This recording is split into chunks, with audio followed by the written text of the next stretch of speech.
La ilaha illallah Muhammadun Rasulullah.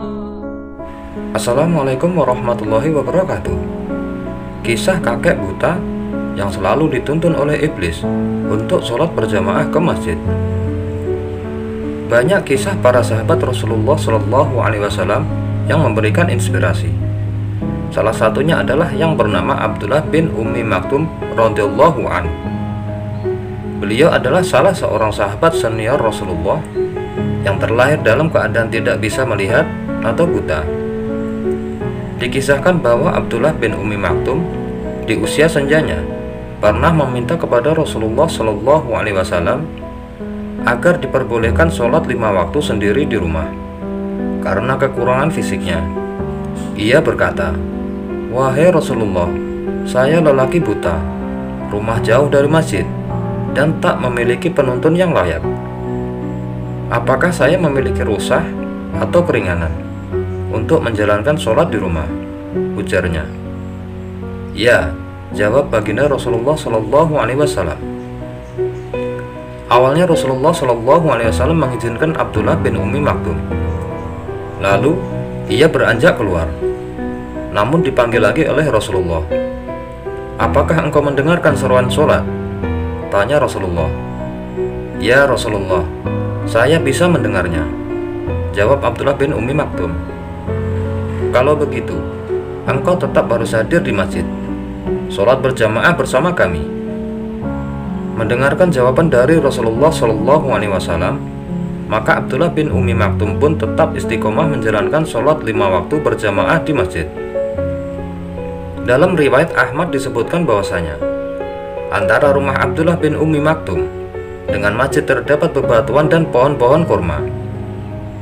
Sementara diketahui bahwa Abdullah bin Ummi Maktum adalah sahabat yang mengalami kebutaan, sehingga akan sulit melalui jalan tersebut. Sebagai hamba yang istiqomah menjalankan perintah Allah Subhanahu wa Ta'ala, Abdullah bin Ummi Maktum yang tidak dapat melihat, tiap kali mendengar adzan berkumandang, berjalanlah ia dengan meraba-raba menyambut panggilannya, tidak terkecuali di dalam subuh yang gelap. Hingga pada suatu hari, Abdullah bin Ummi Maktum tersandung sebuah batu lalu tersungkur. Darahnya mengalir di wajah, namun ia kembali bangkit seraya mengusap darah yang mengalir di wajahnya.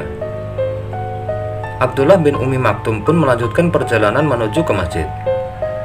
Sejak saat itu, ada seorang laki-laki yang dengan ramah selalu menjemput dan menuntun Abdullah bin Ummi Maktum. Setiap waktu sholat tiba, kemudian mengantarkannya kembali ke rumah. Ternyata lelaki asing itu melakukan hal ini setiap hari. Hingga suatu hari, Abdullah bin Ummi Maktum menanyakan nama dan asal lelaki itu. Kemudian lelaki itu menjawab, "Engkau tak perlu tahu namaku dan jangan mendoakanku, karena sesungguhnya aku ini adalah iblis." Abdullah bin Ummi Maktum pun kaget mendengarnya. "Bagaimana mungkin engkau selalu mengantarkanku ke masjid, sedangkan pekerjaanmu adalah menghalangi orang beribadah kepada Allah?"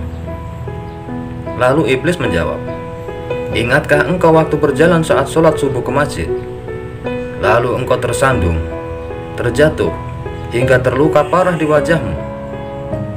Saat itu aku mendengar para malaikat berkata bahwa Allah Subhanahu wa Ta'ala telah mengampuni setengah dosamu.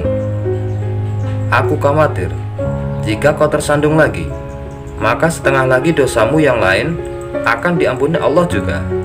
Maka aku terpaksa mengantarkanmu ke masjid." Dari kisah ini dapat kita ambil pelajaran bahwa sepantasnya bagi laki-laki yang tidak memiliki uzur untuk melaksanakan sholat 5 waktu ke masjid secara berjamaah. Kedua, dapat dilihat semangat seorang sahabat untuk mendapatkan pahala berjamaah di masjid. Wallahu a'lam bishawab. Semoga bermanfaat. Wassalamualaikum warahmatullahi wabarakatuh.